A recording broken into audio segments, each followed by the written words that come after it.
Kitobxonlik yoshlarni ma'naviy barkamol, yetuk, salohiyatli bo'lib ulg'ayishlariga xizmat qiladi. Shu bois ham joylarda mutolaa zavqiga bag'ishlangan ma'naviy ma'rifiy tadbirlar bo'lib o'tmoqda. Hozirgi lavhamiz poytaxtimizning Olmazor tumanidan tayyorlangan.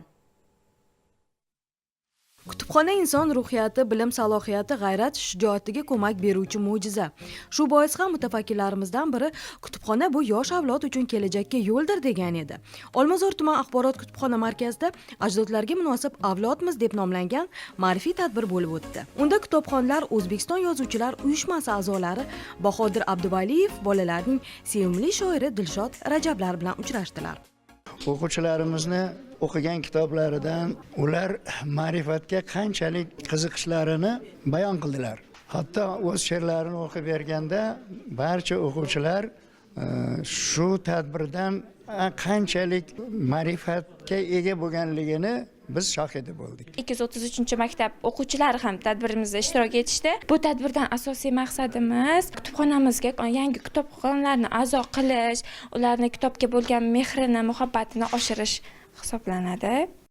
Qizg'in kechgan tadbir tumanning Quyoshli mahallasiga ko'chdi. Tuman ma'naviyat ma'rifat markazi hamda kutubxona hamkorligidagi kechani markaz rahbari Muazzam Alimbekova ochib, mahallada ochilgan kutubxona, unda yaratilgan sharoit va yangi asarlar xususida so'z yuritdi.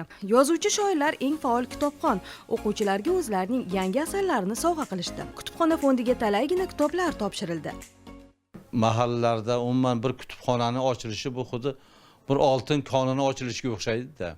Bu yerdan qancha bir xazinalar chiqsa, va mana shu kutubxonada ham o'qilgan kitoblar, yoshlarimiz tomonidan o'rganilgan bilim, ma'rifat bu o'sha oltin konni chiqqan xazinalardan kam bo'lmaydi albatta.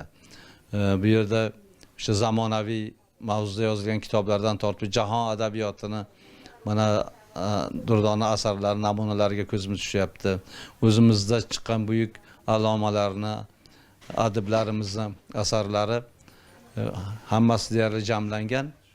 Albatta mahalla ahli, xususan bu yerda tarbiya topayotgan bolalar, yoshlar bu kutubxonadan juda ham katta ma'rifat saboqlarini oladilar va ular keyingi hayotlarida bu o'rganganlari albatta katta natijalarga erishadi deb men o'ylayman.